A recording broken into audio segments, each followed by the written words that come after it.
उसका नाम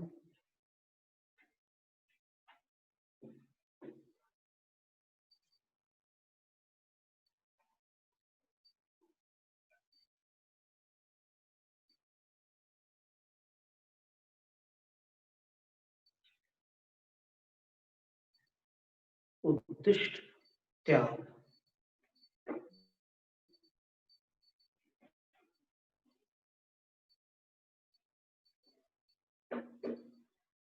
तो एक झलक उसकी एक बार देख लेते हैं और अन्य ग्रंथों को भी थोड़ा सा और देख लेंगे हम। अन्यत्र भी आचार्यों ने क्या उसके विषय में वर्णन किया है के विषय में, वो देख लेते हैं।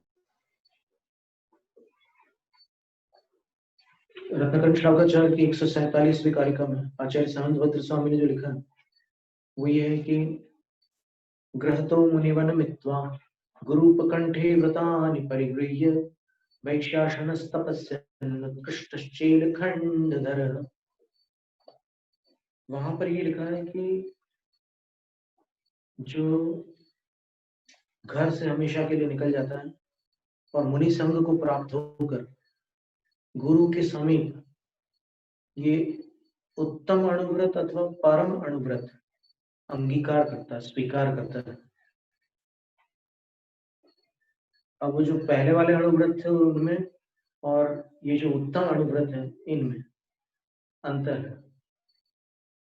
उन अणुव्रतों के साथ गृह कार्यों की अनुमति थी, लेकिन इन अणुव्रतों के साथ गृह कार्य की अनुमति नहीं है। वो गृहस्थ था, ये संघस्थ हो गया, इतना अंतर है। तो संघ में जो 5 व्रत पाले जाते हैं मुनिराज महाव्रत के रूप में पालते हैं। आर्यिका चूंकि मुनियों के गुणस्थान को प्राप्त नहीं होती, इसलिए महाव्रतों का यथावत पालन करते हुए भी उपचरित महाव्रती कहलाती है, क्योंकि जहां मुख्य नहीं है वहां पर उपचार का प्रवर्तन होता है, ऐसा न्याय ग्रंथों में उल्लेख है। तो सामायिक छेदों स्थापना, परिहार, विशुद्धि, सूक्ष्म संप्राय और यथाख्यात, ये 5 चारित्र न होते हुए भी महाव्रत पाल रही है, तो वो उपचरित महाव्रत हो गए। और जो 5 व्रतों के साथ उन चारित्र के धारक होते हैं वो मुख्य महाव्रती कहलाते हैं। समझ में आ रही बात? लेकिन महाव्रती इसलिए कह रहे हैं सजाति ज्ञप्त्यर्थम उपचार, वो साधुओं की जाति में है। सत जाति का अर्थ यहाँ पर वो वाली जाति नहीं है ना जो गृहस्थों में जातियों का विभाजन है। यहाँ पर साधु संघ में जाति का अर्थ होता है समान गुण वालों का समूह, जाति कहलाता है। तो फिर आर्य का सत जाति है, साधुओं की जाति वाली, श्रावकों की जाति वाली नहीं। इसका ज्ञान कराने के लिए महाव्रतों का उपचार में होता है। मुख्य महाव्रत अभव्य मुनि में भी नहीं होते, उनके महाव्रतों को द्रव्य महाव्रत कहा है। और यहाँ पर द्रव्य और भाव दोनों प्रकार के महाव्रत होते हैं भावलिंगी मुनि में, ये बात है। और अभव्य तो ठीक है, अगर कोई भव्य भी है और चौथे 5वें गुण स्थान में भी है तो भी मुनि का गुण स्थान न होने के कारण वो द्रव्यलिंगी कहलाते हैं। ये बात और ध्यान में रखिए। तो एक बार अपन देखते हैं वहां पर आचार्य सामंतभद्र स्वामी ने जो बात कही थी वो ये थी कि घर छोड़ करके मुनि संघ को प्राप्त होकर गुरु के समीप परम अणुव्रत या उत्तम अणुव्रत, उस प्रकार के अणुव्रत होते हैं जो गृहस्थी में अणुव्रत थे, पहले थे। दूसरी प्रतिमा पहली प्रतिमा से अणुव्रत थे, लेकिन पहली प्रतिमा में 7 ही 4 थे, दूसरी प्रतिमा में निरतिक्रमण अणुव्रत पंचकम। संतभद्राचार्य ने ही लिखा है रत्नकर्ण में कि दूसरी प्रतिमा से अणुव्रतों के अतिचारों को छोड़ना होता है, उसका त्याग किया जाए। आगे आगे उत्तर वृद्धि होती है विशुद्धि में, संयम लब्धि स्थान बढ़ते जाते हैं। प्रत्याख्यान कषाय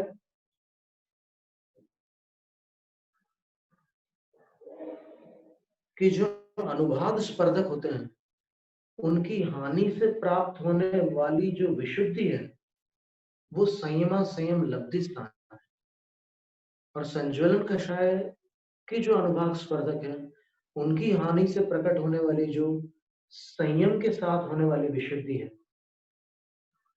उन विशुद्धि के स्थानों को जो असंख्यात लोक प्रमाण है संयम लब्धि स्थान कहते हैं। तो ये संयमा संयम लब्धि स्थान पहली प्रतिमा में जो होते हैं दूसरी प्रतिमा में उससे ऊपर वाले होते हैं, और संयमा संयम क्षयोपशमिक भाव है, इसलिए उसके जो लब्धि स्थान बढ़ेंगे कषाय की हानि से वो अधिक निर्जरा में हेतुभूत हो जाएंगे, कारण बन जाएंगे। और जैसे जैसे ऊपर ऊपर की प्रतिमाओं में जाएंगे वैसे वैसे कर्मों की निर्जरा बढ़ती चली जाएगी।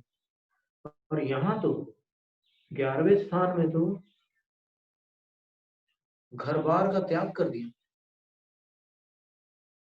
पहले आमदनी का त्याग किया था, फिर संग्रह का त्याग कर दिया, फिर सांसारिक चर्चाओं का त्याग कर दिया, और अब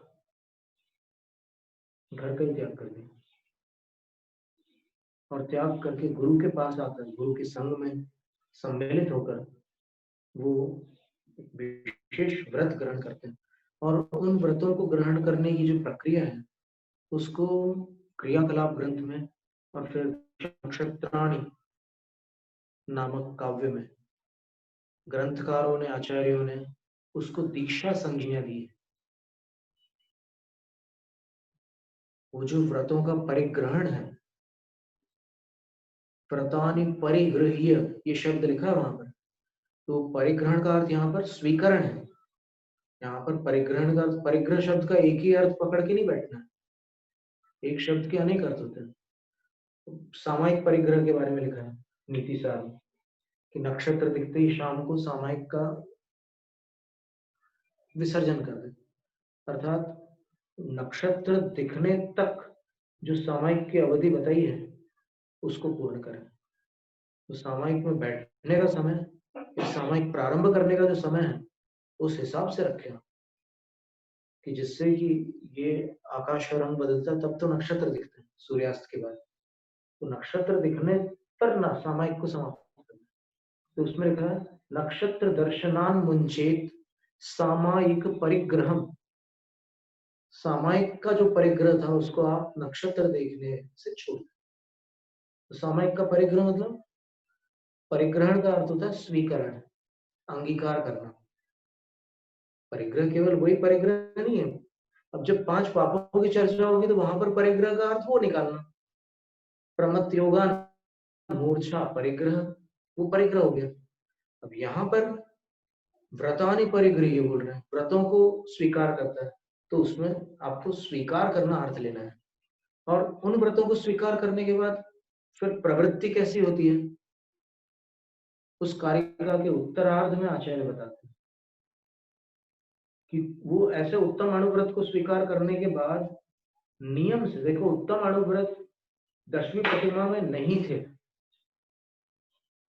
10वीं प्रतिमा में अणुव्रत थे, और 11वीं प्रतिमा में उत्तम अणुव्रत हो गए अथवा परम अणुव्रत हो गए। उत्तम अणुव्रत आचार्य रविशेन महाराज ने संज्ञा दी है, और इधर आचार्य वीरनंदी महाराज ने परम अणुव्रत संज्ञा दी है। दोनों ने क्षुल्लकों का इस प्रकार वर्णन किया। तो ये जो परम अणुव्रत है या उत्तम अणुव्रत है, इसको धारण करने के बाद क्रिया कैसी होती है, चर्या कैसी होती है, तो फिर उसके बाद नीचे के उत्तरार्ध में आचार्य समंतभद्र स्वामी लिखते हैं भिक्षाशना, अब आपको भिक्षुक बनकर आहार लेना होगा, भिक्षावृत्ति पूर्वक आहार ग्रहण करना होगा। यानी आप निमंत्रण से आहार नहीं ले सकते और अपने स्थान पर आहार बुलवा कर भी नहीं ले सकते, आपको भिक्षा पूर्वक आहार लेना होगा, भैक्ष्य वृत्ति बोलते हैं उसको। तो भिक्षाशना, भिक्षा पूर्वक भोजन करने वाला, ये उसका अर्थ हुआ। 11वीं प्रतिमा में जो श्रावक होते हैं उनको उत्कृष्ट उत्कृष्ट संज्ञा दी है समंतभद्राचार्य महाराज। तो उत्कृष्ट श्रावक कैसे होते हैं? तो बोले भिक्षा पूर्वक भोजन करने वाले। वो जो भी उन्होंने व्रत धारण किए गुरु से, व्रत धारण करने के बाद ये परिवर्तन है। पहले ये चीज नहीं थी, अब वो चीज आई कि भिक्षा पूर्वक आहार ग्रहण। और दूसरी चीज क्या है? तपस्या। अब वो तपस्या करते हैं। घर पर जब तक थे तब तक तपस्या नहीं चल सकती थी, वो तो तप का एक अभ्यास है। बोलते हैं कि षट कर्माणि दिन दिन, 6 कर्तव्य हैं गृहस्थों के, दिन प्रतिदिन के 6 कर्तव्य हैं। तो उसमें कोई ना कोई तप करते हैं, नमक छोड़ दो, कभी किसी दिन और कुछ छोड़ दो, ऐसे एक अपने स्तर पर जो वहां की भूमिका है गृहस्थों की, उस भूमिका में जो एक अभ्यास चल रहा था, एक कर्तव्य रूप से आप अभ्यास कर रहे थे, यहाँ पर आप नियामक रूप से तपस्या हो गए। तप करने वाले, तपस्यन का अर्थ क्या होता है? तप करने वाले। तपस्यति इति तपस्यन, परस्मैपद पद में क्षत्रिय प्रत्ययार्थ शब्द बना।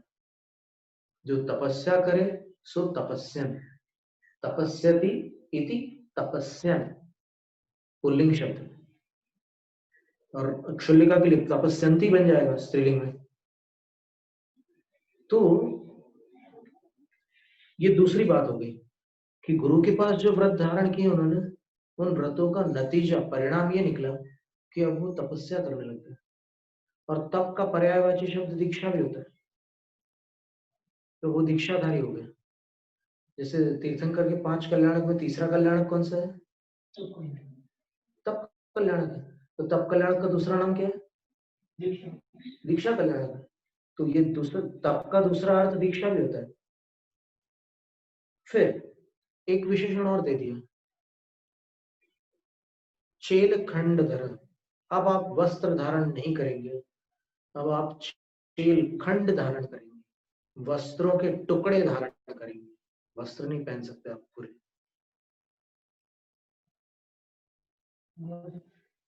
वस्त्रों के खंड धारण करोगे।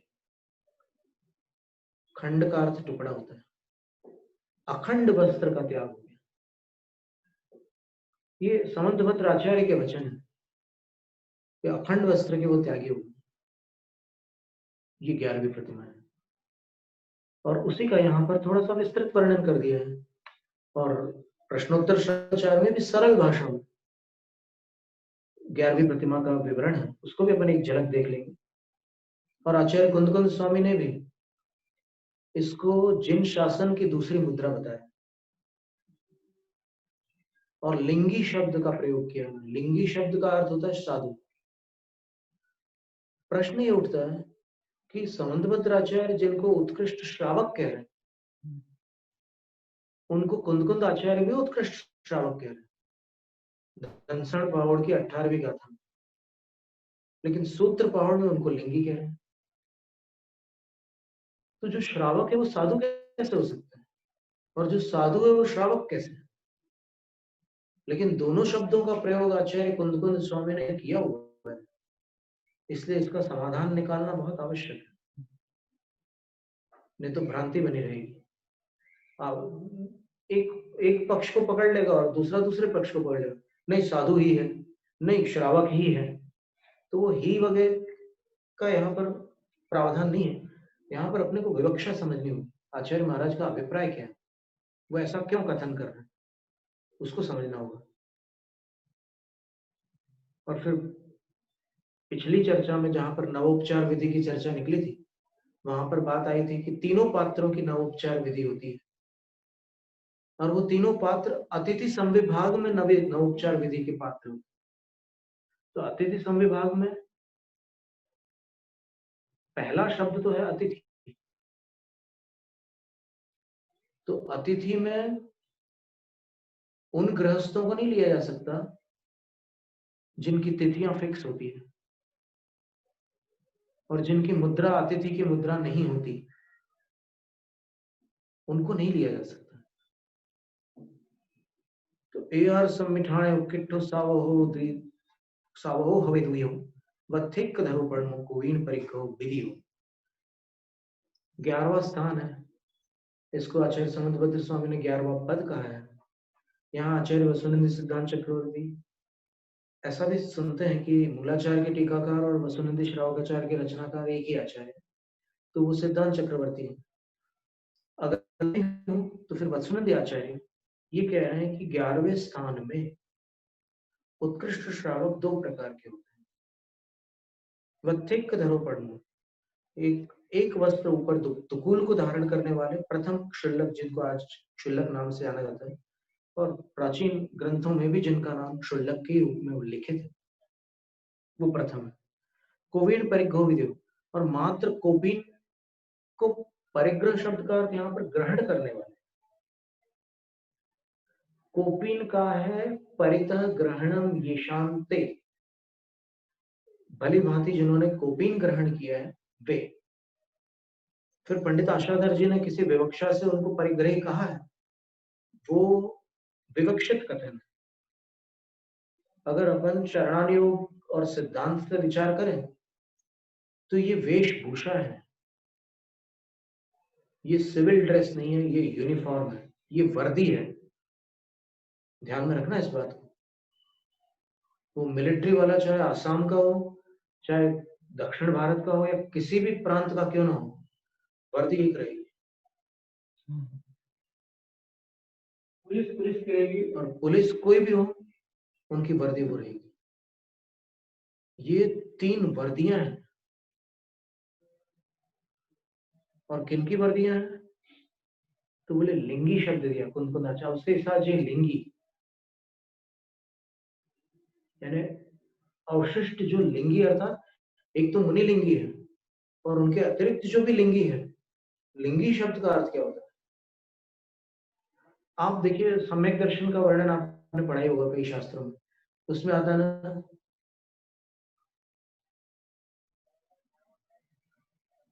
कुदेव, कुशास्त्र और कुलिंगी। स्मरण है क्या ये शब्द किसी को? कुदेव, कुशास्त्र और कुलिंगी। कुलिंगी का अर्थ क्या होता है?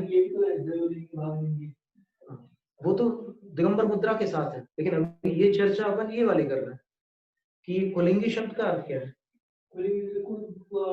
मिथ्यामति साधु है या नहीं? कुलिंगी, लिंगी का अर्थ क्या हुआ? मिथ्यामति गृहस्थ या मिथ्यामति साधु? तो लिंगी का अर्थ साधु हुआ कि? इतनी सी बात समझने की है। लिंगी का अर्थ मात्र वेशधारी नहीं होता। साधु वेशधारी को लिंगी कहते हैं। वेशधारी तो दुनिया के सभी लोग। ट्रंप ने अपने वेश धारण किया कि नहीं? अमेरिका का राष्ट्रपति। फिर चीन का राष्ट्रपति अपना वेश धारण करता है कि नहीं? सारे लोग वेश धारण करते हैं। उन वेशधारियों की चर्चा नहीं है यहाँ पर लिंगी में। आचार्य कुनकुन स्वामी कह रहे हैं कि तीन लिंग होते हैं जिन शास्त्र में। अब तीन लिंग कौन से होते हैं? यहाँ तो सैकड़ों प्रकार के ड्रेस पहनते हैं जैन लोग, तो तीन लिंग में आ जाएंगे क्या? तीन लिंग कौन से होते हैं? एक जिन लिंग, एक कम जिणस रूप, जिनेन्द्र भगवान का रूप है, एक दिगंबर मुद्रा है। द्वियम उत्कट सावयानंतु, दूसरा उत्कृष्ट श्रावक का वेश है। और अवरठ्यान तैयम, और अवरस्थितों का तीसरा वेश है। तो ये वेश जो है, ये यूनिफॉर्म है, ये वर्दी है, ये कोई साधारण वेश नहीं है। और ये वेश एक विशेष अनुष्ठान पूर्वक प्रदान किया जाता है, चाहे वो दिगंबर मुद्रा हो, चाहे ये 11वीं प्रतिमा हो, चाहे आर्यका की अवस्था हो, वो एक विशेष पद्धति से संस्कारों का आरोपण करके उनको दिया जाता है। व्रतारोपण किया जाता है उनके ऊपर। इनके व्रत, इन तीनों के व्रत अलग होते हैं। सोचने की बात है ना कि 11वीं प्रतिमा गुरु के पास जाकर के व्रत धारण क्यों करता है? कौन से व्रत धारण करता है? तो ये तो अपन ने पढ़ लिया कि उत्तम और परम अनुव्रत धारण करता है। तो उत्तम और परम अनुव्रत धारण करता है, इसका मतलब पहले नहीं थे वो। कोई चीज अंगीकार तभी की जाती है जब वो जो अंगीकृत है उसको क्या अंगीकार करोगे? 12 व्रत तो पूर्वमेव है, नहीं है क्या? दूसरी प्रतिमा से 12 व्रत है उसके पास। गौतम गणधर स्वामी ने जो 12 व्रतों का उल्लेख किया है मुनि प्रतिक्रमण के अंदर, सारे मुनिराज जानते हैं। पाक्षिक प्रतिक्रमण पढ़ते समय वहां पर 12 व्रतों के नाम दिए उन्होंने। अहिंसाणुव्रत, सत्याणुव्रत, अचौर्याणुव्रत, ब्रह्मचर्याणुव्रत, परिग्रह परिमाणाणुव्रत, और उसके बाद गुणव्रतों के नाम क्या दिए? दिशि विदिशि परिमाणम, दिशा और विदिशाओं का परिमाण करना एक। फिर दूसरा अनर्थ दंड विरति, और तीसरा भोग परिमाण। ये गौतम गणधर महाराज द्वारा लिखित प्रतिक्रमण सूत्र में दिए हुए व्रत है। और फिर 4 शिक्षा व्रत कौन से? ये 3 गुण व्रत तो हो गए। दिग्व्रत, और दिग्व्रत में उन्होंने देश व्रत को भी सम्मिलित कर लिया, समझ लो, क्योंकि अलग से 12 व्रतों में देश व्रत का नाम नहीं है गौतम गणधर महाराज की वाणी में। तो दिग्व्रत, अनर्थ दंड विरति और भोग परिमाण, ये 3 गुण व्रत मुनि प्रतिक्रमण में आए। और फिर 4 शिक्षा व्रत कौन से हैं? तो 4 शिक्षा व्रत में पहला सामायिक, दूसरा प्रोषण, तीसरा अतिथि पूजा, अतिथि सत्कार। प्रतिक्रमण में क्या आता है नाम महाराज जी? अच्छे से प्रतिक्रमण पाठ में वो तीसरे व्रत का नाम क्या आता है शिक्षा व्रत में? आपको अगर स्मरण हो तो हम पेज खोल करके निकाल दें।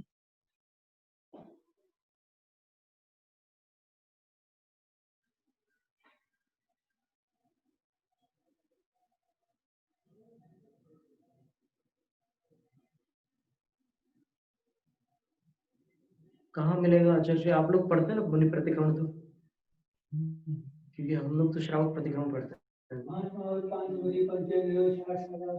नहीं, एकारसु सावय परिमासु 12 भिक्षु भिक्षु परिमासु, ऐसा आता है ना?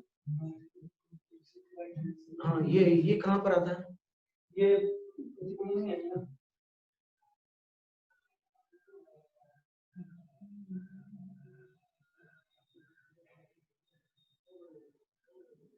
प्रतिक्रमण यानी किस स्थान पर? ये हमारे पास प्रतिक्रमण की व्याख्या भी है यहाँ पर, संस्कृत में पूरी उसकी व्याख्या भी हुई है।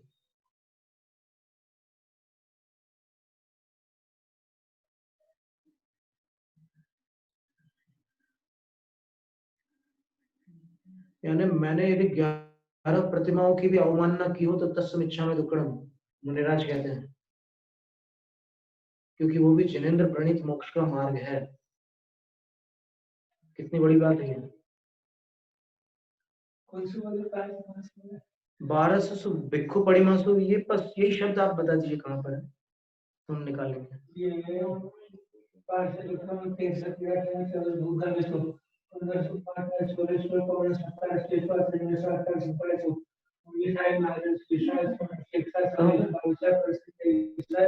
किसमें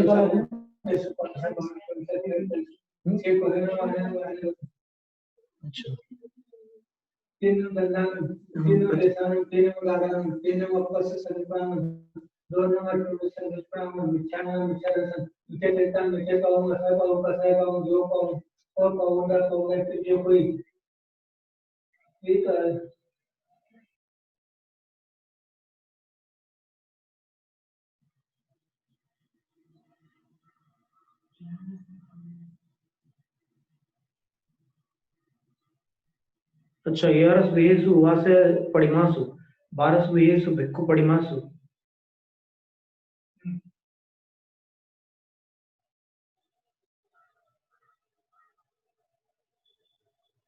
एक ही बार चाहे उसमें होगा, इसमें थोड़ा विस्तार से, इसमें क्या है कि केवल एक पंक्ति दी है, इसकी जो टीका है वो देखना है।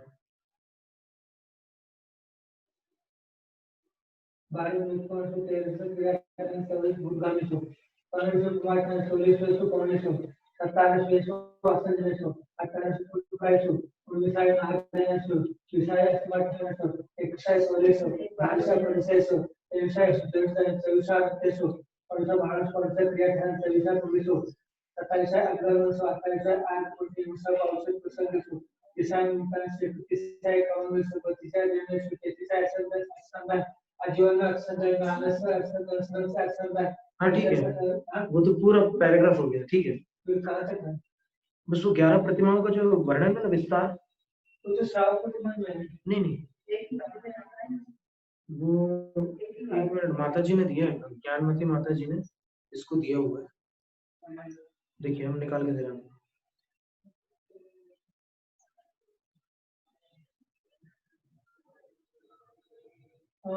एक मिनट, हम पढ़ के बता रहे हैं आपको। हमें मिल गया वो ग्रंथ, ये देखिए आप, ये लिखा है, पढ़मं ताव सुदम में आवसंतो हे खलु समणेन भयवदा महदि महावीरेण महाकस्तवैन सवर्ण नाणेन सब लोय दर्शिना सावयाणम सावयाणम, ये है ना, ये आपके प्रतिक्रमण में आता है। देखिए ये लिखा है, सावयाणम सावयाणम खुड्डयाणम खुड्डयाणम शुल्लक शुल्लिका के लिए कारणेन पंचाण वदानि तिन्नि गुण वदानि चत्तारि सिक्खा वदानि 12 व्यक्त धम्मम सम्मम उपदेशिदानि। मतलब महावीर भगवान ने ये 12 प्रकार का गृहस्थ धर्म उपदिष्ट किया।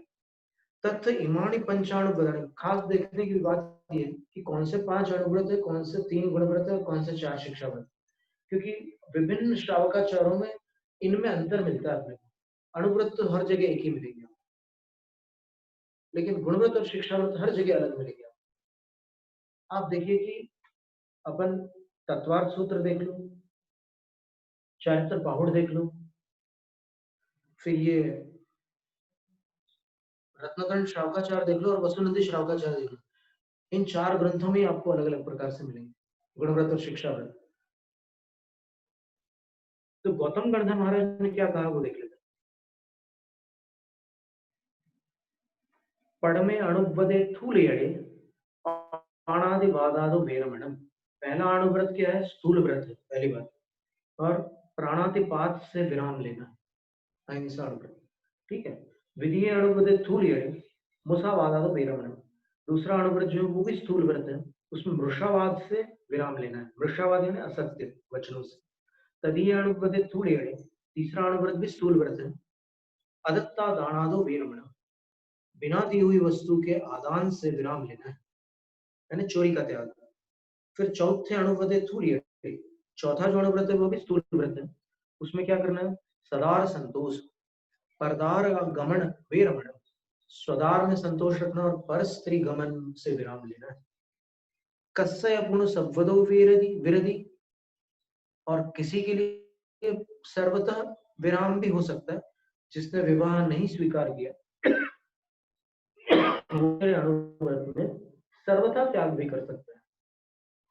फिर पंचमे अणुव्रत, गौतम गणधर स्वामी ने ही ये सारा प्रावधान प्रस्तुत कर दिया है, महावीर स्वामी के वचनों से बताया हुआ है। पंचमे अणुव्रते तुल्यड़े, पांचवा अणुव्रत भी स्थूल व्रत है। इच्छा कद परिमाणम चेदी, इच्छा से किया हुआ परिमाण है। इच्छेदानी पंच अणुव्रतानि, परिग्रह का परिमाण जो बताया उन्होंने, स्वेच्छा से किया जाने वाला परिमाण है। ये 5 अणुव्रत हो गए। तत्व इमानी तिन्नि गुणव्रतानि, देखिए अब ये 3 गुणव्रत है। तत्व पढ़ में गुणव्रत है, उनमें प्रथम गुणव्रत में क्या है? दिशि विदिशि पच्चक खाणम, दिशा और विदिशाओं का त्याग करना, एक सीमा तक के बना करके उसका त्याग कर देना। आगे विधीय गुणव्रत, दूसरा गुणव्रत क्या है? विविध अनर्थ दंडादो वेरामण, विविध प्रकार के जो अनर्थ दंड, 5 प्रकार के अनर्थ दंड है ना, उनसे विराम लेना है।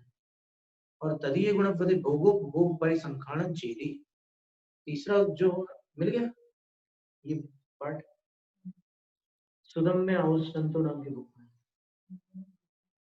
तो उसमें ये हमारे पास है, तो जिनको लेना वो ले सकते हैं, बहुत सुंदर संग्रह है। तीसरे गुणव्रत में क्या है? भोग का परिसंख्यान करना है, यानी उनकी संख्या निर्धारित कर लेना, उसका उल्लंघन नहीं करना है। चेदानी तीन गुणव्रतानि, इस तरह से ये 3 गुणव्रत। अब शिक्षा व्रतों के बारे में ध्यान से सुनिएगा। तत्व इमानी चत्तारि सिक्खा बयानी, तब उसमें फिर ये 4 शिक्षा व्रत है। तत्व पढ़ में, उनमें भी प्रथम कौन सा है? सामायिक शिक्षा व्रत है। द्वितीय पोषहु वासयम, दूसरा रोषदोपवास है। तदीय अतिथि संविभागो, तीसरा अतिथि संविभाग, संविभाग शब्द दिया आचार्य। चौथे शिक्षा वदे पश्चिम संलेहना मरणम, और चौथा शिक्षा व्रत जो अंत में संलेखना मरण करना है। तदीयम अभ्युवस्सानं चेदि,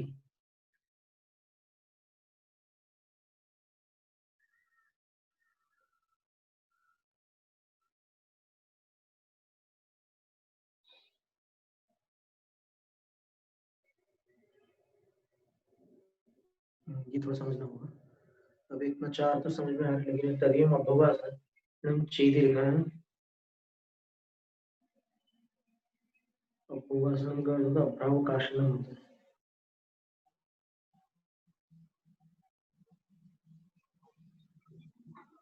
तो ये 12 व्रत पूर्व में थे श्रावक के पास, लेकिन गुरु के पास हमने अन्य व्रत को धारण करके एक नवीन चर्या जो उसके जीवन में पहले नहीं थी, उसका पालन करना प्रारंभ किया। और उस नवीन चर्या में 3 विशेषताएं थी। एक तो वो भिक्षुक हो गया, भिक्षावृत्ति हो गया, भिक्षा पूर्वक ही आहार लेने लगे। दूसरा ये हो गया कि वो तपस्वी हो गए, तपस्या करने लगे। और तीसरा जो है वो अखंड वस्त्रधारी न होकर खंड वस्त्रधारी हो गए।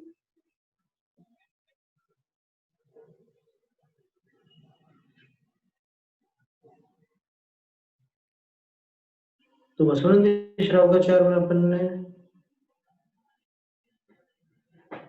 गत सत्र में ये पढ़ा था कि जो प्रथम है इन दो में से, जो दुपट्टा और कोपिन धारण करने वाले 11वीं प्रतिमा के धारक हैं, वे कैंची से या छुरी से, उस तरह से तमिलनाडु चैनम नाइयों के पास हजामत करवा सकते। ये है कि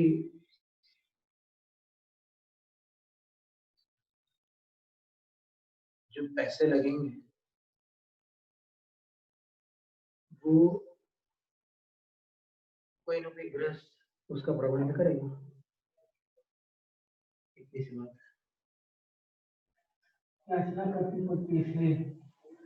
और ठाणा इस पढ़िले ही उभयण पड़ेगा, और प्रतिलेखन करना उन्होंने प्रारंभ कर दिया। एक बात और हुई, प्रतिलेखन करते हैं। कैसे करते हैं? उभयण, प्रतिलेखन के उपकरण द्वारा प्रतिलेखन करते हैं। अब उस उपकरण के विषय में यहाँ पर अथवा रत्नाकर श्रावकाचार्य में कोई मृदु वस्त्र का नाम नहीं दिया है। पद्म पुराण में करंज जालिका शब्द दिया है शिल्लक की प्रतिलेखन वाले उपकरण को, कक्षे कृत्वा करंज जालिका। तो अच्छा, तो करंज जालिका जो होती है वो वनस्पति के रेशों से तैयार होती है, एकदम बारीक, बोरे जैसे होता है ना, बोरे की रेशे। वो तो अभी ये तो त्रैकालिक वर्णन है ना, ये तो अनादिकाल से चला रहा वो वर्णन है। ये तो हुंडा सर्पणी काल में जो 363 मत होता है, ये हुंडा सर्पणी काल में होता है, तो उनकी चर्चा नहीं है। यहाँ पर जो त्रैकालिक स्वरूप है उसकी बात हो रही। तो वो ऐसे कोमल उपकरण से भी प्रतिलेखन कर सकते हैं। और यति चिन्ह धरा करके जो आचार्यों ने कथन किया है, विनंदी आचार्य महाराज ने, उनके अनुसार फिर पिच्छिका भी रख सकते हैं, पर पिच्छिका का नियम नहीं है शुल्लक के लिए। ये आगामी गाथा से स्पष्ट होता है। पहले तो उनकी आहारचर्या बता रहे हैं, फिर बाद में मात्र कोपिन धारण करने वाले जो है उनकी व्यवस्था क्या है वो बता रहे हैं। तो वहां पर उन्होंने नियम दिए हैं कि वे नियम से पिच्छी धारण करते हैं। एलक, आज की भाषा में जिनको एलक कहते हैं वो। गुंजी पाणिपत्तम में भायणी वा सही समवेट्यु, शुल्लक के लिए रखा है कि उनके पास 2 विकल्प है भोजन करने के, भाजने वा पाणी पात्रे वा। भाजन में अथवा पाणी पात्र में, अंजलि में। लंगोटी वाला है नहीं, अभी दोनों दो वस्त्र वालों का वर्णन है। संयम एक बार करना है भोजन, ये भी नियम लिखा है, गाथा में लिखा संयम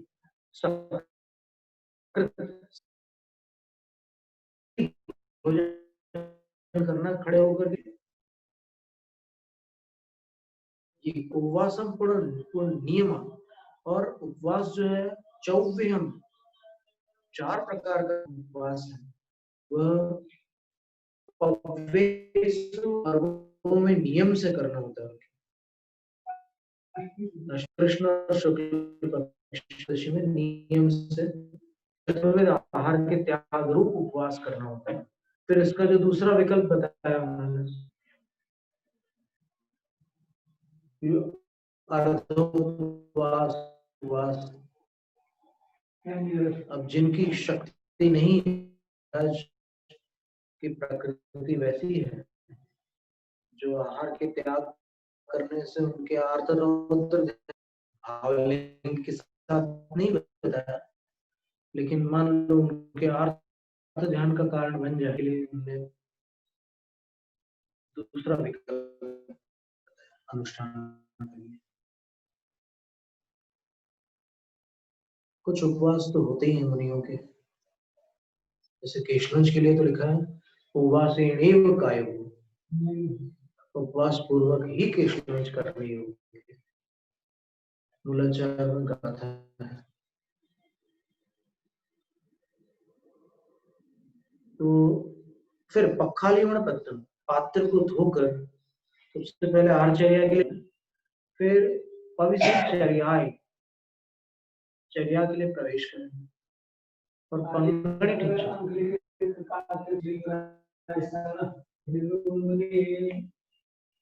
से निकल के हाथ के लिए तो एक बड़ा कपड़ा रहता है,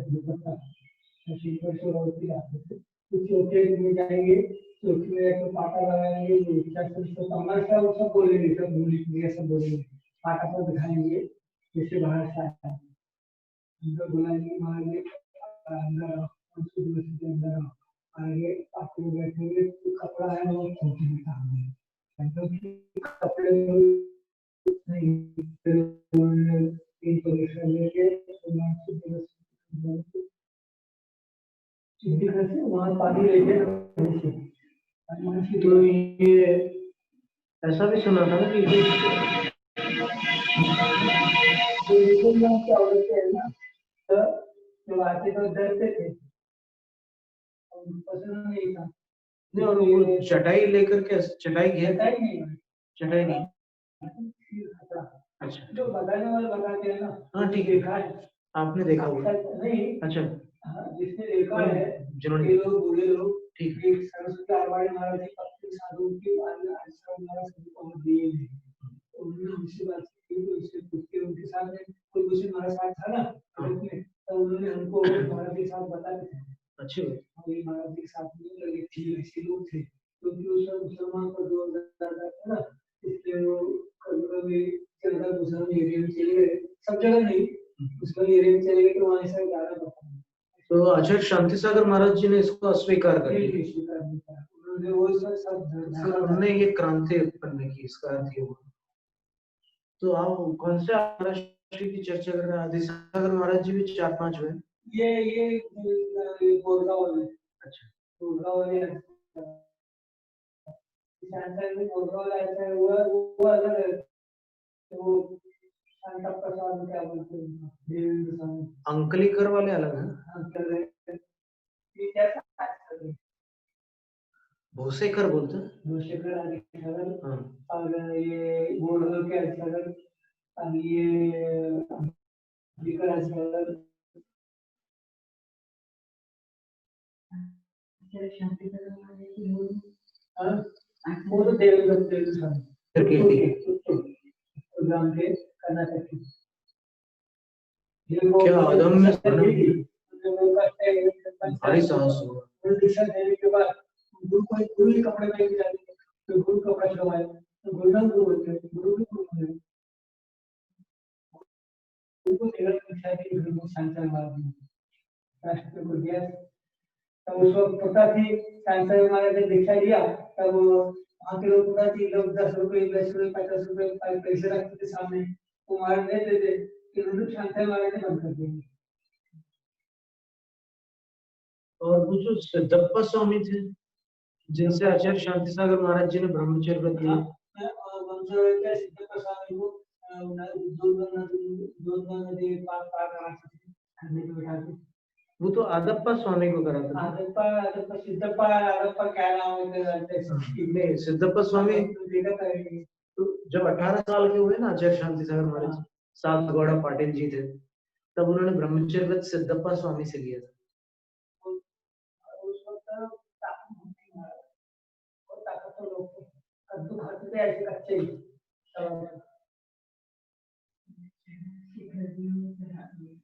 आचार्य श्री से ये सब पुराने संस्मरण सुनकर के पूरी एक पुस्तक बन जाएगी,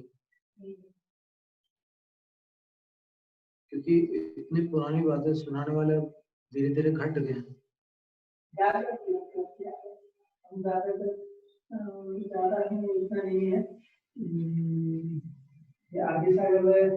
क्योंकि बेताश्रम मुनिराज के साथ भी आप रह चुके हैं, फिर बाहुबली मुनि महाराज की भी आपको घटनाएं मालूम है जो वन में निवास करते थे। पाई सागर महाराज उनको देखा नहीं, हमारे गांव में आए थे।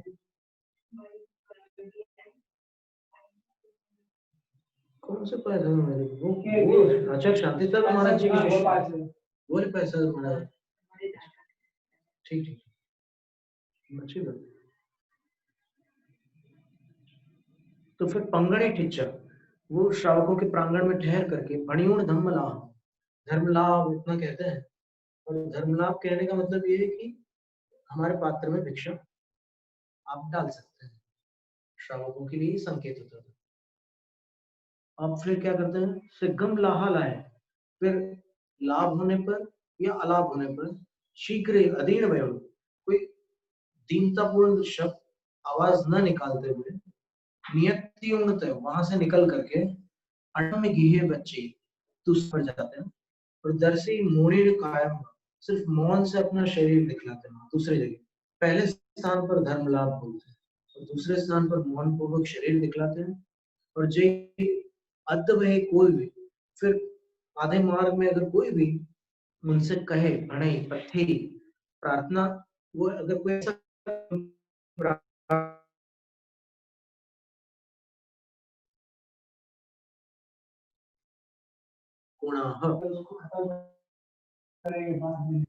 तो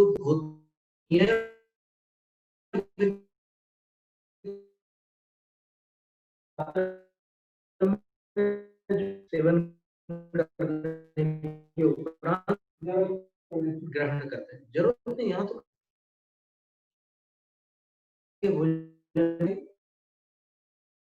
उनका वो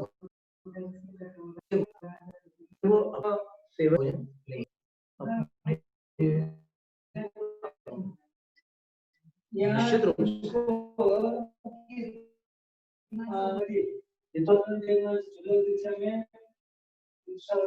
तीन कटोरी एक गिलास और इतने पेटी देखो तो मना कर दिया था, तो अभी तो मना देता हूँ, फिर उसको चतुर्दशी बाद में वो छोड़ दिया और कर दिया। अब इतना साफ किया और उसमें सब आ जाएगा, क्या बात हुई, उसमें आपत्ति तो है नहीं, आगम से कोई विरोध नहीं है उसमें, बड़ा पात्र रखने में कोई आपत्ति एक ही पात्र है, एक ही पात्र, वो बड़ा पात्र अपने बता रहे महाराज, ठीक है। यहाँ तो एक ही पात्र की बात कर रहे हैं। अब क्या करते हैं, भुंजे से पूरा भोजन कर लेते हैं। अहडा भणई तो भिक्खम भमेज पोट पूर्ण प्रमाण। तो फिर अगर वो कोई नहीं कहता कि आप यहाँ बैठ करके भोजन कर लो, तो फिर वो भमेज भिक्खम, वो भिक्षा के निमित्त तब तक भ्रमण कर सकते हैं नियपोट पूर्ण प्रमाण, अपना पेट पूर्ण हो जाए उतने प्रमाण तक वो भोजन वो भ्रमण कर सकते हैं। 4-5 घरों की गिनती नहीं है यहाँ, नियपोट पूर्ण प्रमाण लिखा है, अपने पेट पूर्ति के प्रमाण वो भ्रमण कर सकते हैं। भमेज जो है ये विधिलिंग का प्रयोग है, एक वचन है, भ्रमण कर सकते हैं इसका भमेच, ठीक है। फिर पच्छा एयम में गए, फिर उसके बाद एक घर पर रुक के पासुगम सलिलम जायज, प्रासुक जल मांग लेते हैं और मांग सकते हैं, जायज मांग सकते हैं। और जम किम पे पड़ी भिक्षम भंजित जो सोहीण जति में, और जो भी भिक्षा उनके पात्र में पड़ी है उसको सावधानी पूर्वक शोध कर भुंजित जो वो सेवन करते हैं, भोजन लेते हैं। और पखाली गुण पत्तम गच्छित जो गुरु सयासमी, फिर अपने पात्र का प्रक्षालन करके गुरु के निकट जाते हैं।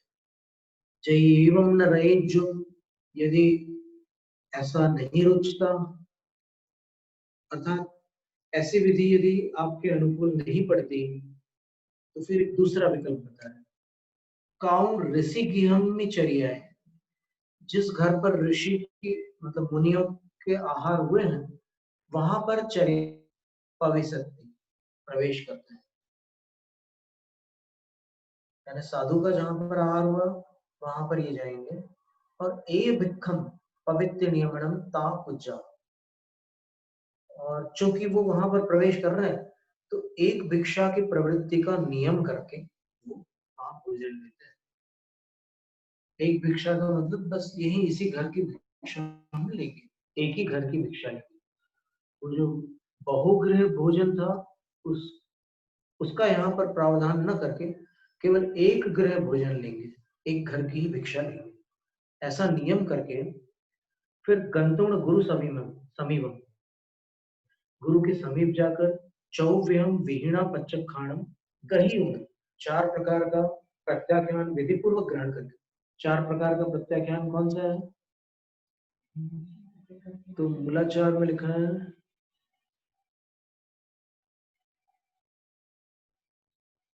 अनुभाषण शुद्ध,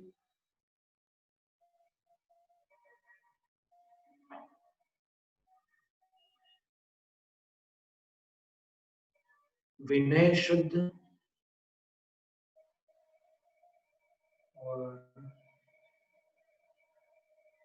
2 और है उसमें, तीसरा चौथा जो है अनुपालन शुद्ध है। तीसरा हम बताते हैं आपको क्या है।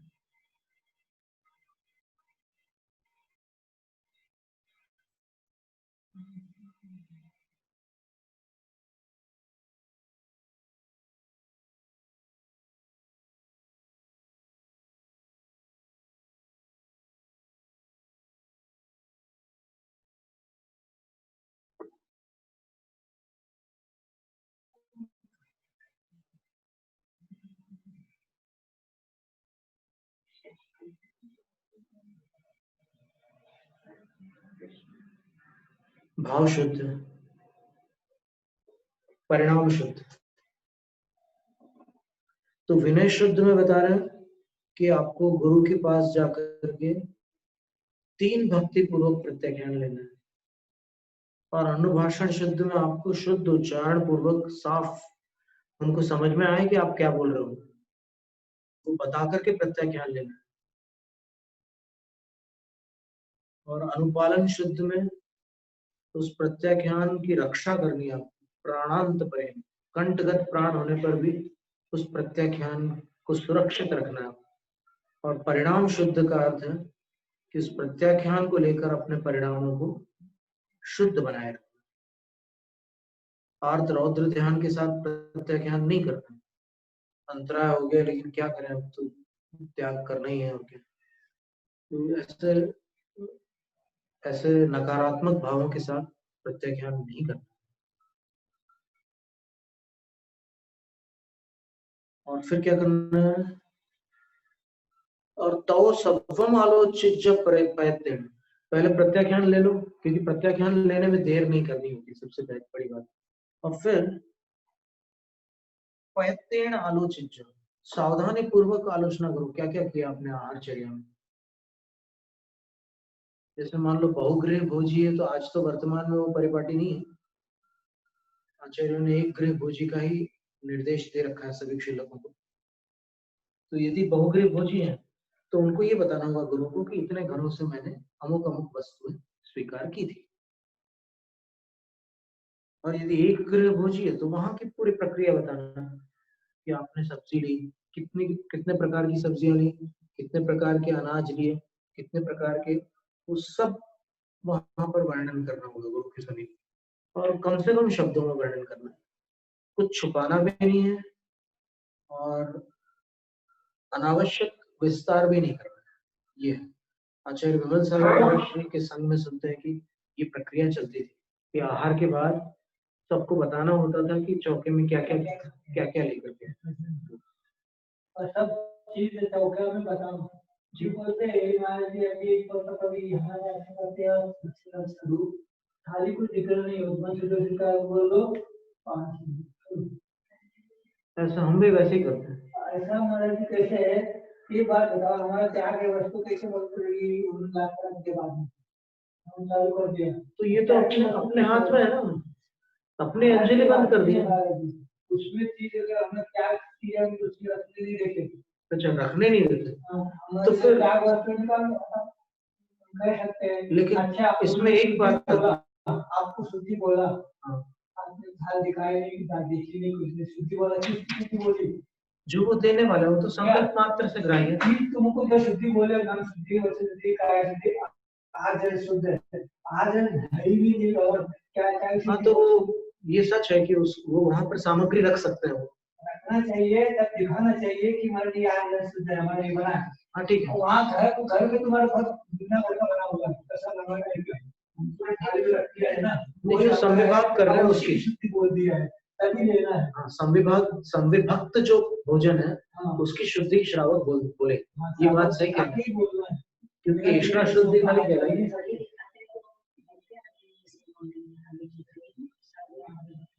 नहीं, जो साधु थाली नहीं देखते हैं उनकी बात तो आप मतलब भोजन रख दो और फिर शुद्धि बोल दो। जिन साधुओं को भोजन देख करके उठवाना हो वो करेंगे और जिनको नहीं देखना वो नहीं देखेंगे, ये साधु के ऊपर छोड़ दो। पर श्रावक का कर्तव्य है कि जो भोजन बनाया है उसकी शुद्धि बोले।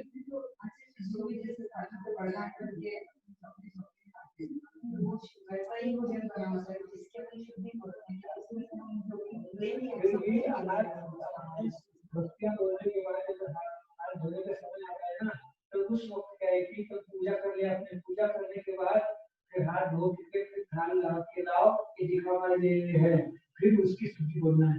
तो वहां घर में बनी है दुनिया में नहीं वो सही है, लेकिन अगर साधु उसमें से त्यागी हुई वस्तु को उठवा देंगे तो फिर 32 अंतराय में प्रत्याख्यात सेवन नाम का अंतराय है। त्यागी हुई वस्तु का सेवन करने पर अंतराय करना होता है। 32 अंतराय में एक अंतराय है, वो अंतराय तो कभी होगा ही नहीं जीवन में क्योंकि आप प्रतिदिन उठवा देते हैं उस वस्तु को, इसका क्या समाधान करेंगे? नहीं महाराज जी, ये तो आप जो कह रहे हैं उसको शिरोधार्य कर रहे हैं, लेकिन जो प्रश्न है शंका उत्पन्न हो रही कि यदि ये प्रक्रिया अपन करते हैं कि जो अपने को अपना त्याग है वो अपन उठवा रहे हैं तो उठवाने के बाद फिर भी अंतराय होता है, अपने को वो अंतराय कैसे हो सकता है? कितनी सावक कितने देने वाले थे कि नए नए आते हो चीज पैकेट डाल देते देखते हो तो हमारा क्या वस्तु है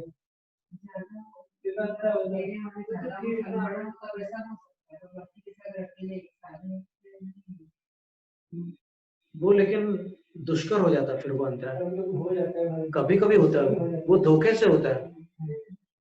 और यहाँ पर क्या होगा कि जब नहीं बताएंगे आपकी क्या मेरा त्याग है तो फिर आपको प्रतिदिन अंतराय की संभावना रहेगी और वो निर्जरा का कारण रहेगा। पहले क्या था भगवान भगवान जो भगवान आहार को ले जाते थे बोलते हैं उसके बाद सीधे खड़े अपना करके फिर उसके बाद सीधा अपना आहार चालू कर देते थे। आप जो आए वो ले लेना नहीं है और कोई है तो सादा के मैं उठा देखते नहीं थे तो आदमी आदमी अलग है। नहीं तो फिर इसमें ऐसा माना जाए कि जिनकी जैसी शक्ति है हार करते गए चावल दूध देते गए चावल देते हैं दूध चावल देते गए जैसे देते बैठ गए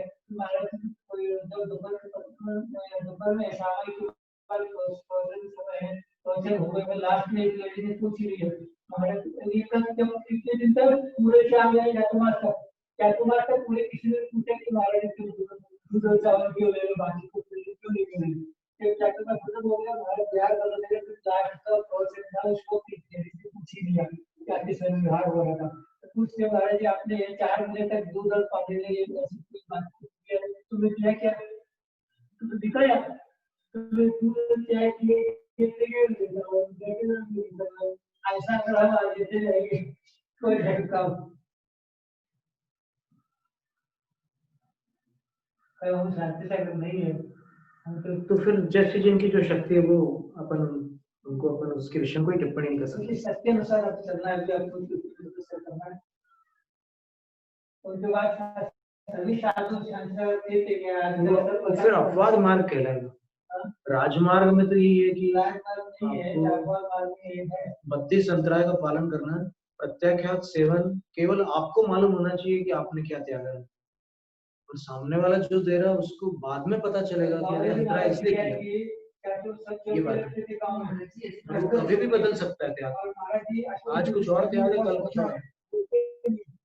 महाराज जी ऐसे भी था महाराज थे ना आचार्य वो मैंने देखा उनको वो कौन से गांव में उनके साथ थे और उस वक्त शेरडोन में तो जिस दिन उपवास अष्टमी चौदशी पंचमी कभी भी उनके उपवास कर लिया वो बताते नहीं थे।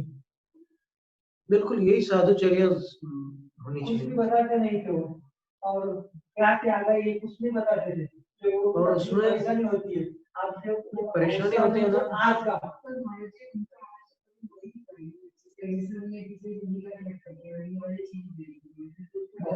पूरा 4 उस हिसाब से ट्रेनिंग हो जाती है। देखो देने वालों को तकलीफ जरूर होगी कुछ समय, जैसे कोई चौबीस के लिए एक हफ्ते आपको प्रॉब्लम होगी, उसके बाद आप ट्रेन हो जाएंगे और आपके विनय में कहीं भी कोई चूक नहीं होगी, ये तो आपका सब बेकार हो जाएगा।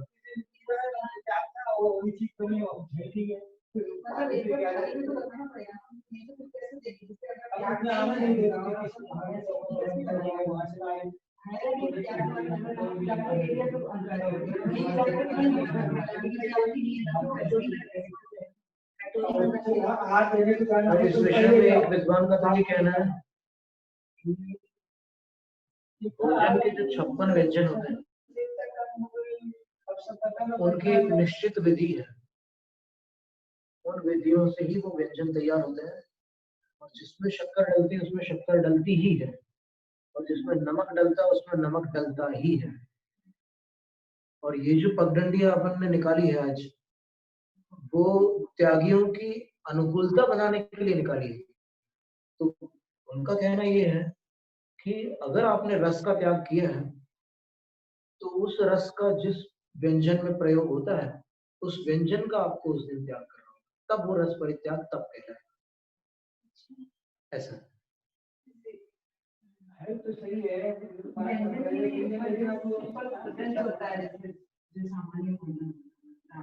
वो 56 व्यंजन रूपी होता है वो। इसलिए वो रस में आया था हमारे रस का त्याग करो तो सिर्फ वो सूखा सूखा ही कुछ लेना है। अभी 4 रस का बड़ा निकला तो उसमें हाँ निकला तो सब चीजों का त्याग हो गया। बिल्कुल नहीं लेने योग्य तो रहता ही है कुछ ना कुछ, वो तो सिर्फ खड्डा भरना बस ये बात है। और उसमें आपको संतोष सीखोगे तब समता आएगी बड़ी दीक्षा में। संतोष सीख करके ही समता का लाभ होगा, संतुष्ट रहने से समता स्खलित होती है। पटना में जरूरत में ऐसे वहाँ पे बना है और रोज एक शव निकले क्या करे अंतर 2-3 अंतर के लिए बात बन करके हमारे मन में कह दिया तो का भाई को इसको लगाना है हम वो जमाना निकले वे रामदेव राम नाम सत्य देवी वाले चौक इधर से आ रहे तो उधर से आ रहा है, इधर से सिखा दे रहे तो उधर से आ रहा है, कितने वहाँ रोज निकालते हैं रोज तो पटना में है कोई जाता ही है। आहार शुरू होने के बाद के अंतराय है पंचेंद्रिय अमृत पंचेंद्रिय दर्शन मांसादि दर्शन, ये जो अंतराय है आहार प्रारंभ होने के बाद अगर ये दिख जाए तो अंतराय है। लेकिन पहले साधु सही मानते थे। वो इसलिए मानते थे क्योंकि मंदिर से प्रत्याख्यान निष्ठापन करके निकलते थे। अब अपन ने माताजी ने, ज्ञानवती माताजी ने भी मूलाचार से बताया कि आपको अंतराय का पालन उसके बाद से करना है। आप सिद्ध भक्ति करोगे चौके में, उसके बाद से अंतराय शुरू करने हैं आपको। शास्त्र के अनुसार ये वृद्ध साधुओं की अपेक्षा से उन्होंने प्रबंध किया था कि आपको भक्ति पाठ कंठस्थ नहीं है तो आप चलो मिलकर के एक साथ पाठ कर लो और फिर निकलो आहार के लिए। वास्तविकता तो ये है, अगर मान लो बीच में कुछ हो जाए घटना तो अब प्रत्याख्यान के साथ जाना पड़ेगा ना आपको। मेरठ में आगे आ रहे थे क्या, और मुद्दा मिली थी, मुद्दा मिली थी ऐसे कमरे लेकर के ऐसे जा रहे थे, तो उसमें एक कमरे उधर इधर पीछे से लेके जा रहे थे। अब वहाँ घर में जाके सामने जा करके देते थे गल्ला बूढ़े कुत्ता बिताते थे, तो उतने में भी एक मैं ऐसे जा रहा था, चुपचाप कुत्ता पीछे जा रहा है और पीछे ऐसे पकड़ ली पीछे से ऐसे पीछे को, और फिर उन्हें क्यों क्या फिर लड़का जाके गए तो ऐसे बोले तो उन्होंने लड़के कहा अब आता है क्या तो सोचे ठीक है करता है ही है, लेकिन क्या है कि हम मुद्दा लेके नहीं गए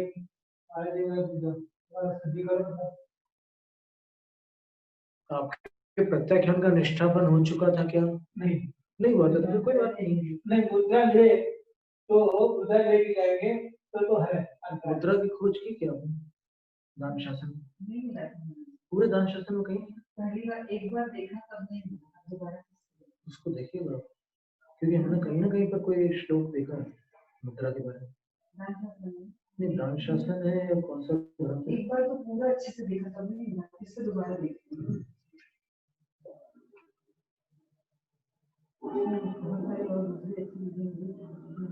तो गुरु को सब कुछ बताना है कि आपने भोजन में क्या क्या लिया, और फिर इसके बाद कह रहे हैं एमेव हुई भीयु। इसी तरह जो द्वितीय श्रावक हैं जो एक कोपिन मात्र धारण करते हैं उत्कृष्ट श्रावक, वे एमेव इसी चर्या का पालन करते हैं। एक भिक्षा वाले रहते हैं वो नवरी विशेष कुणिज नियम है, लेकिन इनमें विशेषता ये है, अंतर ये है कि ये नियम से लोचम कुणिज, लोच करना इनके लिए नियामक हो गया। एलक अवस्था आज जिनको एलक कह रहे हैं, क्योंकि वसुनंदी आचार्य महाराज ने एलक शिल्लक शब्द का दोनों का प्रयोग नहीं किया। फिर पिच्चम धरिच, पिच्छी भी धारण करेंगे नियम से। शिल्लकों के लिए वैकल्पिक करंज जालिका, ये मयूर पिच्छी यति चिन्ह दोनों विकल्प दिए, और वंजित जो पाणी पत्तम आजन में ललित पाणी पात्र में भोजन करेंगे। अच्छा मेरे को दिया था। अच्छा आचार्य महावीर कीर्ति महाराज एलक के लिए भी यज्ञों को भी प्रदान करते थे। मैंने क्या किया कि इस महाराज ने बोली हमको नहीं चलना था, अरे ये तब फिर जन्म से ये जन्म निकाल दो क्या जन्म एलक ड्यूटी होता है, तो उन्होंने महाराज जी पर नाराज हो गया। तो महाराज जी फिर चर्चा भी चल रही, महाराज जी जमीन तो शिल्लक को देते हैं ठीक है, तो एलक को क्या जमीन दिया आपने? तो बोले हमारे है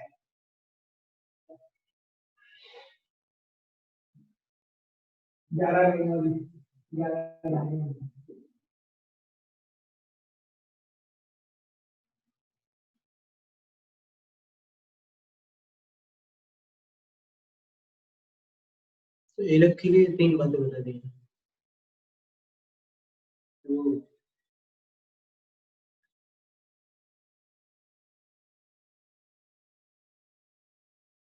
लोच करेंगे नियम से, पिच्छी धारण करेंगे और पानी पात्र में ही आहार लेंगे, ये नियम है एलक के। क्या क्या वर्जित है? तो बोले दिवस प्रतिमा योग, दिवा प्रतिमा योग, तीर्ण परिमा, वीरचर्या। दिन प्रतिमा कल बताया था हमने कि दिन भर सूरज की ओर ही मुख करके तपस्या करते हैं। तो सूरज को देखने का नहीं कह रहा, दिन प्रतिमा मतलब जैसे सूर्यमुखी का पुष्प होता है ना, वो दिन भर सूरज की ओर ही मुख रखता है, तो वैसे दिन भर ऐसा करना वो वर्जित है। वीरचर्या भी वर्जित है। वीरचर्या में बहुत कठिन कठिन आहारचर्या में जो नियम लिए जाते हैं वो है। जैसे हमने कल उदाहरण दिया था, आचार्य शांति सागर महाराज जी ने बैल के वृषभ के सींग पर गुड़ लगा हुआ, 8 दिन में उनको आहार हुआ। ऐसे कठिन आकड़ियां लेना, अभिग्रह जिसको बोलते हैं। और तियाल ज्वेस,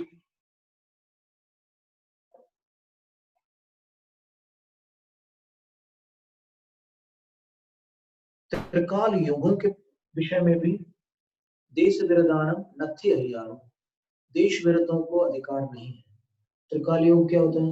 अभ्रावकाश, आतापन और वृक्ष मूल। करते तब शैल नदी तट पर तर तर वर्षा की जरी। शैल का मतलब पहाड़। अगर मैं ये नियम लेता क्या नियम लेता, कोई भी हमको आकर के मैं 2 प्रतिमा दे दूंगा जैसा कहे कहे कहे, ये नियम लिया 2 पास हुए। फिर तीसरे वर्ष में है कि भरोसा भी हमारे दिमाग में है, तो उन्होंने बोला शांति, तो ये चल रहे ना, बस करते शांति नाम था, उसको 2 प्रतिमा थी। और तो बोले 2 कहते हैं, ये किस पे करवा रही है, तो बोले कि 5 प्रतिमा मेरे को दे दो। 2 को बोलिए, कोई तो 2 तो बोलते हैं, 5 प्रतिमा बोलते हैं। आचार्य विमल सागर जी। हाँ, नहीं मिलेगा। ठीक। अब इसमें क्या है कि इस गाथा के अर्थ में नथी अहियारों का संबंध जो है उस सिद्धांत रहस्याण अभी में कुछ विद्वान लोग नहीं मान रहे, और बाकी कह रहे हैं कि हाँ इसमें भी मान लो। तो सिद्धांत और रहस्य वी माने और भी ऐसी कुछ क्रियाएं हैं, अपी वी का अर्थ अपी होगा, तो ऐसी और भी क्रियाएं हैं जो देश विरत के लिए वर्जित है।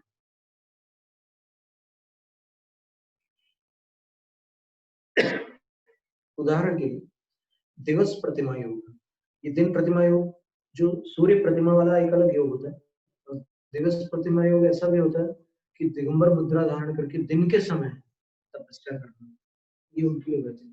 रात के समय कर सकते। तो सिद्धांत और रहस्य ग्रंथों का अध्ययन अध्ययन भी देश विरतों के लिए वर्जित है। लेकिन धवला, जय धवला और महाधवला के विषय में कहते हैं कि ये सिद्धांत के अंश, इनको सिद्धांत ग्रंथ कहा तो है ही है, पर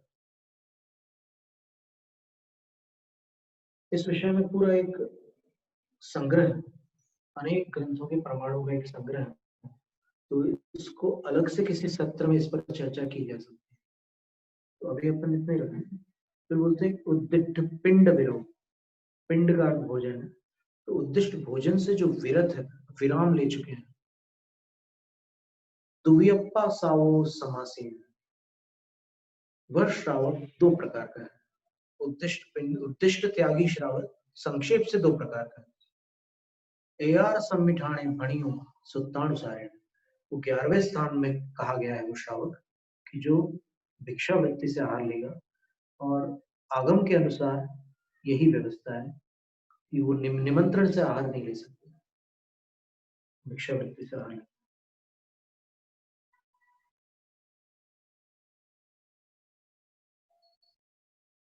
अब इसका कथन अपन एक अन्य ग्रंथ में भी देख लेते हैं।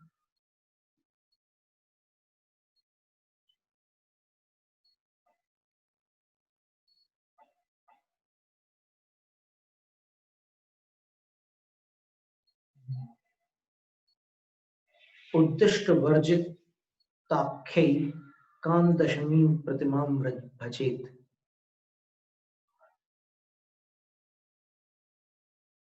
एकादशमी प्रतिमा 11वीं प्रतिमा को प्राप्त होता है जो उद्दिष्ट का त्यागी होता है।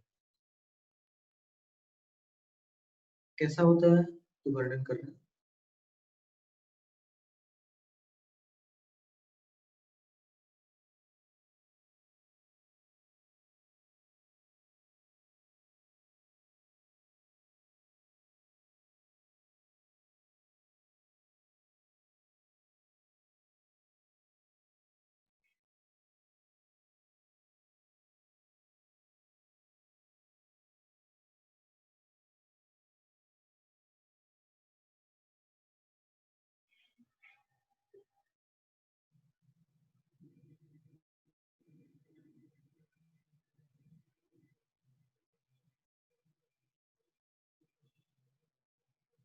इदानीं प्रवक्ष्येह मुद्दिष्टाहार वर्जनी व्याख्याय प्रतिमां पूर्वं दशमीं धर्म हेतवे।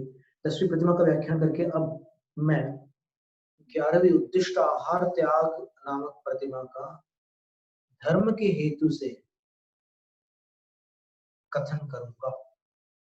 गृहस्थ प्राप्य वैराग्यम देहि भोग भवादिषु त्यक्त्वा गृहं कुटुंबं च प्रागाद्यो मुनिसन्निधिम्।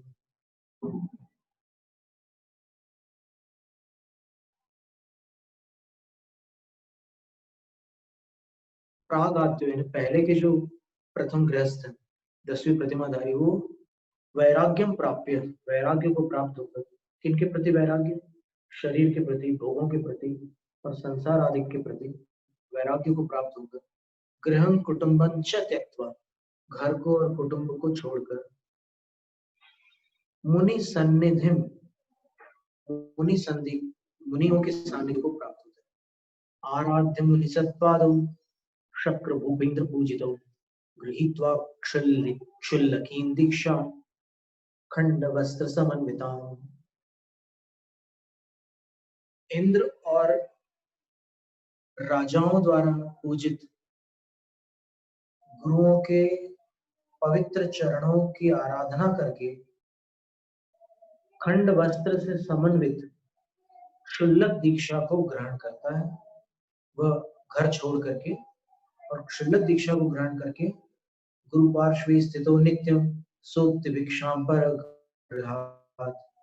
गुरु के पास में ठहरकर वह हमेशा दूसरों के घर से भोजन भिक्षा को ग्रहण करता है। और उद्दिष्ट वर्जिताख्यैकां दशमी प्रथमां भजे, वो उद्दिष्ट वर्जित नामक 11वीं प्रतिमा को प्राप्त होता है। मस्तके मुंडनं लोचन कर्तनं वा समाचरे द्वित्रिभिर्वा चतुर्मासै व्रति सद्व्रत संयुतः। प्रश्नोत्तर शौकाचार से पढ़ो। शौकाचार संग्रह के चौथे भाग के 424 पृष्ठ पर दूसरे भाग के शौकाचार संग्रह के दूसरे भाग के 424 पृष्ठ पर ये क्षुल्लक का वर्णन है। उनके 7 अंतराय भी बताए यहाँ पर। मुनियों के 32 अंतराय, क्षुल्लकों के 7 अंतराय। तो बता रहे हैं कि अब सिर पर क्या करते हैं? मुंडन, पूरा मुंडन करा सकते हैं उस तरह से। लोचन, केशलोंच कर सकते हैं। कर्तनम व समाचर, अथवा कैंची से कटवा भी सकते हैं। और कितने समय में करना होगा? 2 महीने में, 3 महीने में या 4 महीने में। समीचीन व्रतों से संयुक्त जो गति है उत्तम प्रति न केश धारणं कुर्यात् स्नानं च व्रत तत्परः युकादि भय तो राग पाप हिंसादि कारण। बोलते हैं कि केशों को धारण नहीं करना चाहिए और व्रतों में तत्पर क्षुल्लक को स्नान भी नहीं करना चाहिए। 2 महीने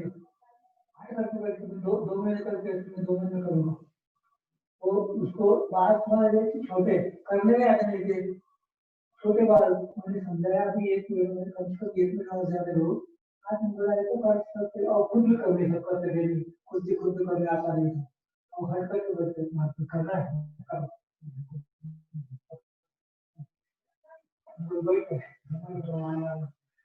ये आज क्या होता नहीं हमारे करने दूसरे करना है तो होता नहीं, छोटे वाले कैसे करेंगे?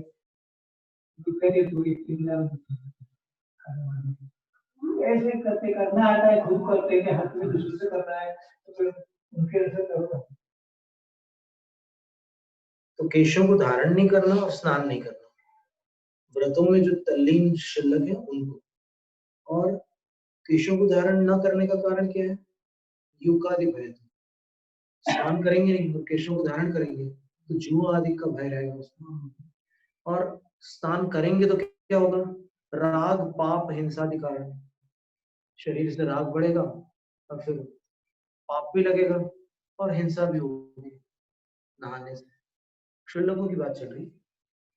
लोच प्रकल्पते नित्यम वैराग्यादि विवर्धक धीराणां त्यक्त लोभोपि कातरां स्ववीर्यतः।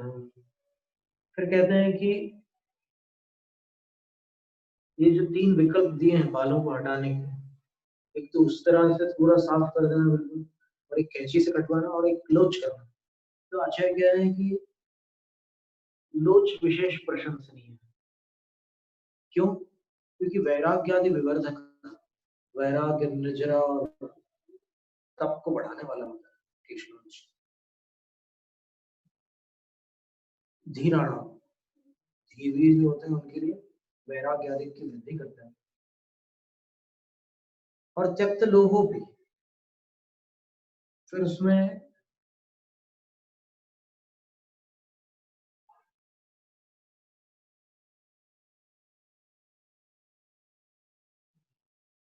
वो जो एक लोभ रहता है ना कि कष्ट कम हो, वो भी छूट जाता है। क्योंकि उखाड़ने में तो कष्ट होगा, तो वो भी छूट जाता है। और कातराणाम स्ववीर्यधम, और जो थोड़ा सा भीरू प्रकृति वाले हैं, डरने वाले लोग हैं, यहाँ पर कातर शब्द का प्रयोग किया है, उनको अपनी शक्ति प्रकट करने का अवसर देता है केशलोच।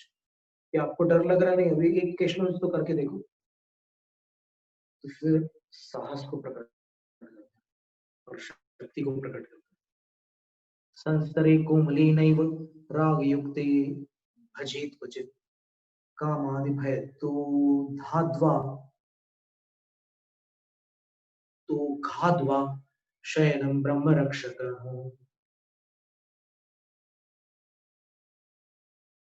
ब्रह्मचर्य के रक्षक जो क्षुल्लक हैं, उनको, उनके लिए कह रहे हैं कि वो राग से युक्त कोमल बिछौने पर नैव भजित क्वचित, कहीं भी शयन न करे। कोमल बिछौने पर शयन न करे। कामादि भय तो, क्योंकि उसमें कामादिक का भय रहता है, कोमल शैया पर सोने पर विकार उत्पन्न हो जाते हैं। अघाधवा, और फिर पाप का भी भय रहता है, सपने में भी कोई विकृति उत्पन्न हो सकती है। तो इसलिए शयनम, शयन में ये बात आपको ध्यान रखनी है, यथास्यात् तथा। इस तरह का शयन करना है आपको कि इसमें आपको कोमल बिछौना नहीं लेना है और ब्रह्मचर्य की रक्षा करना है। विदत्ते शयनम योत्र कोमले संस्तरे बुधः मन्मथादि भयात् तस्य ब्रह्मचर्यम पलायते। लेकिन जो ज्ञानी होकर के भी अपने क्षुल्लक चर्या में कोमल बिछौने पर शयन करते हैं, तो काम आदि के भय से उनका ब्रह्मचर्य भाग जाता है, अर्थात उनका ब्रह्मचर्य सुरक्षित नहीं रह पाता। वरम सद्व्रतिनाम शस्त्रादिकेषु शयनम न च तूलिकादिषु संराग पाप कामादि हेतुषु।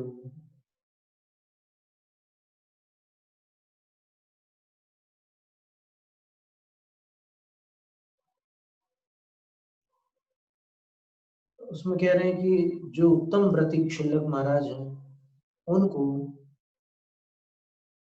हथियार वगैरह पर सो जाना अच्छा है, हथियारों के ऊपर सो जाना अच्छा है, लेकिन तूलिका आदि गद्दे तकिए संराग पाप कामादि हेतुषु, जो अत्यधिक राग पाप और कामादिक में हेतुभूत हैं, ऐसे गद्दे तकियों पर सोना उचित नहीं है। हथियारों पर सो जाना अच्छा है, वरम अपेक्षाकृत अच्छा है। कदोपवेशनम नैव कर्तव्यं गद्यकादिषु ब्रह्मव्रतधरैस्तस्य रागद्वेष सुखादिकैः। लोग घर में गद्दे पर सो दो। नहीं, जो व्रती है उनकी बात चल रही है, भिन्न व्रतियों की चर्चा, यहाँ तो अभी क्षुल्लकों की चर्चा होगी।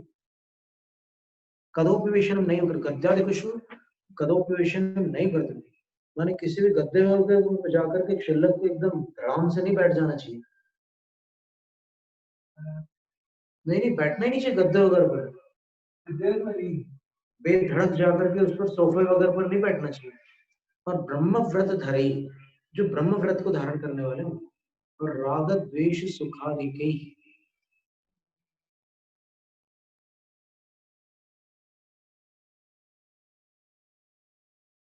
आसनम ये प्रकुर्वन्ति गद्यकादिषु कोमल, बोलते हैं कि राग द्वेष और सुख आदि को लेकर जो इस प्रकार के गद्दे वगैरह पर, कोमल गद्दों पर आसन लगा लेते हैं, बैठ जाते हैं, कुतो ब्रह्म व्रतम तेषां स्वात्म सुख रतात्मना, जो अभी इंद्रिय सुखों में आसक्त हैं, उनके पास ब्रह्मचर्य व्रत कैसे ठहर सकता है। इसलिए इंद्रिय सुखों का त्याग करना आवश्यक है। ये उपदेश आचार्य दे रहे हैं इस ग्रंथ में। प्रश्नोत्तर श्रावकाचार्य इसका नाम है। आचार्य सकल कीर्ति ये उपदेश देते हैं। शौचार्थम संगृहीतव्यो निष्पापः सत्कमंडलो वीतराग परित्यक्त वह सत् ब्रह्मचारी भी, जो उत्तम ब्रह्मचर्य को धारण करने वाले क्षुल्लक हैं, उनको साज सजावट से रहित और चोरों के भय से भी रहित, पाप रहित उत्तम कमंडल प्रक्षालन आदि के लिए, शुद्धि के लिए भली भांति ग्रहण करने योग्य है, यानी उनको कमंडल लेना चाहिए। और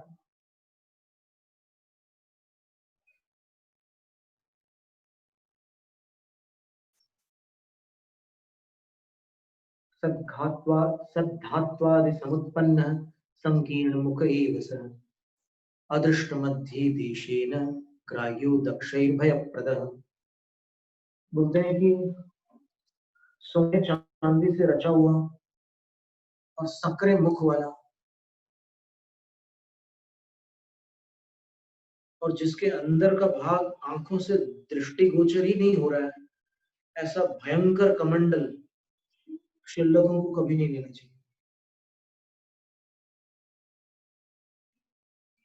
यानी इतना छोटा सा बुए के अंदर कुछ दिख ही नहीं रहा,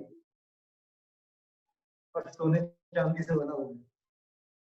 तो ये सभी बातें कह रहे हैं। अगर आपका काष्ठ का कमंडल है या फिर नालिकेर का कमंडल है, तो उसमें भी अगर ऊपर से मुंह छोटा सा है तो वो नहीं लेना, अंदर का भाग दिखे और मार्जन हो सके, ऐसा कमंडल है।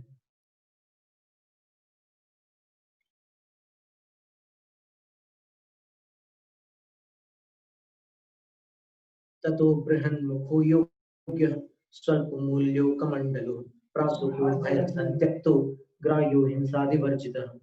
इसलिए बड़े मुंह वाला, अल्प मूल्य वाला, प्रासुक और चोरी आदि के भय से रहित, हिंसा आदि से दूर, हिंसा आदि से वर्जित जो कमंडल है, वही क्षुल्लक के लिए ग्रहण करने योग्य है। कौपीनं खण्डवस्त्रञ्च गृहीतव्यं व्रतान्वितैः अल्पमूल्यं परैर्दत्तं त्यक्तराग भयादिकम्। कौपीन और खंड वस्त्र ये भी व्रतों से संपन्न क्षुल्लकों को ग्रहण करने चाहिए।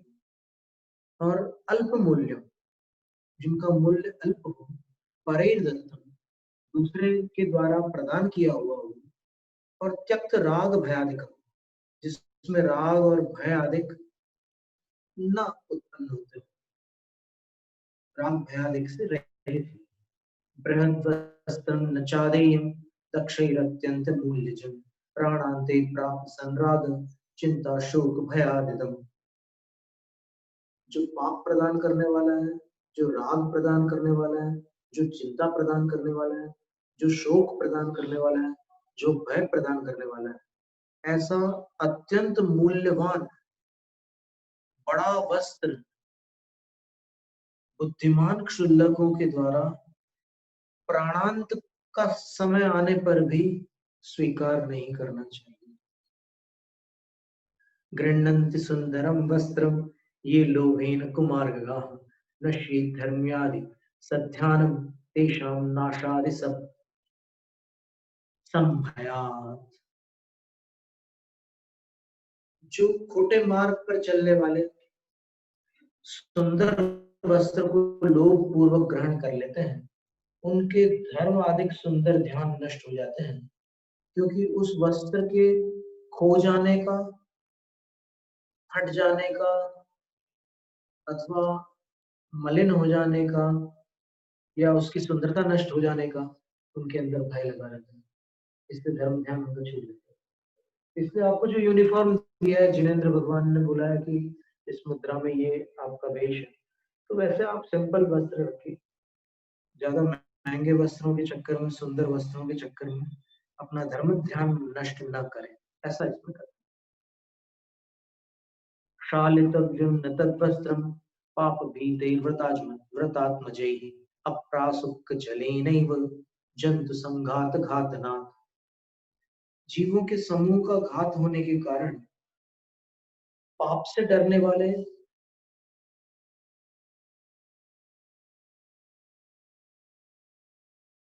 महाव्रतियों के पुत्र, ये जो क्षुल्लक है व्रतात्मजयी, उनको अप्रासुक जल के द्वारा अपने वस्त्र धोने ही नहीं चाहिए। अर्थात प्रासुक जल से ही क्षुल्लकों के वस्त्र धोने चाहिए, क्षुल्लक को अपने वस्त्र धोने चाहिए। जीवयुक्त जलेनैव ये वस्त्रं क्षालयन्ति भोः अहिंसाख्यं व्रतं तेषां नश्येत् जन्तुविघातनात्। जो जीव से युक्त जल द्वारा वस्त्र का प्रक्षालन कर डालते हैं, ही भव्य जनों, उनका अहिंसा नामक व्रत त्रस्त जीवों के घात के कारण विनाश को प्राप्त हो जाता है। भिक्षायै भोजनं स्वल्पं ग्राह्यं चौर भयातिकम्। फिर कमंडल की चर्चा की, वस्त्र की चर्चा की, अब पात्र की चर्चा इसके उपरांत प्रारंभ हो रही है। तो आज अपन इतना ही रखते हैं, क्योंकि समय की जो सीमा है वो आगे चली गई है।